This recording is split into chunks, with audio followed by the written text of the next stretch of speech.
Wanamtandao wameshangazwa na muonekano wa kaburi la kifahari alilojenga mwanamke akisubiri kifo. Ndani ya kaburi kulikuwa na mawe meupe, madogo na waridi yaliyofana, alilofanya kaburi hilo lionekane kama bustani tulivu ya kumbukumbu baada ya kaburi.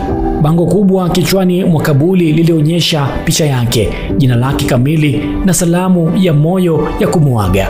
Wanamtandao walidhani huenda alikuwa mgonjwa au alikuwa na mwamko wa kiroho, wengine wakimsifu kwa hekima yake ya kujitayarishia mapema, huku baadhi wakishangaa uzito wa kihisia wa maandalizi kama hayo. Video moja ilionyesha kaburi lililokuwa limepambwa kwa namna ya kipekee na mwanamke kabla ya kifo chake amevuma sana kwenye mitandao ya kijamii.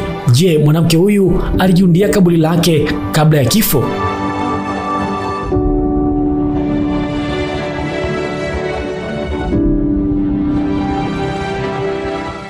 Katika video hiyo iliyoonekana mtandaoni, mwanamke mmoja kutoka Nigeria aliyejulikana kwa jina la Granty alionyesha amesimama kando ya kaburi lake alilopamba mwenyewe, akiwaonyesha watazamaji kwa undani mahali alipopanga kuwa sehemu yake ya mwisho ya kupumzika. Kaburi hilo lililopo ndani ya eneo kubwa la makaburi lilijengwa kwa saruji kikamilifu na kupambwa na kupakwa rangi nyeupe kwa ustadi mkubwa, lakini msingi wa kaburi umewekwa kwa mawe madogo meupe yaliyopangwa kwa ustadi, pamoja na vizuizi viwili vya saruji mahali ambapo jeneza lake lingewekwa.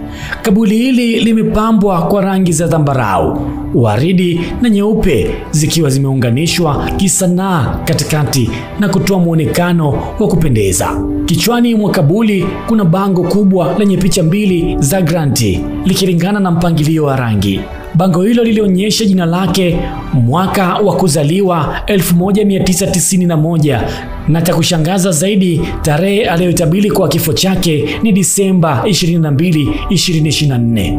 Maandishi ya kutisha kwenye bango yanasomeka: daima mioyo yetu imetangulia mapema sana. Mwanamke kushangaza kutoka Nigeria. Je, wewe waweza kufanya kama yeye? Hii ni Kijumbe Brand TV na mimi ni Christian Ale.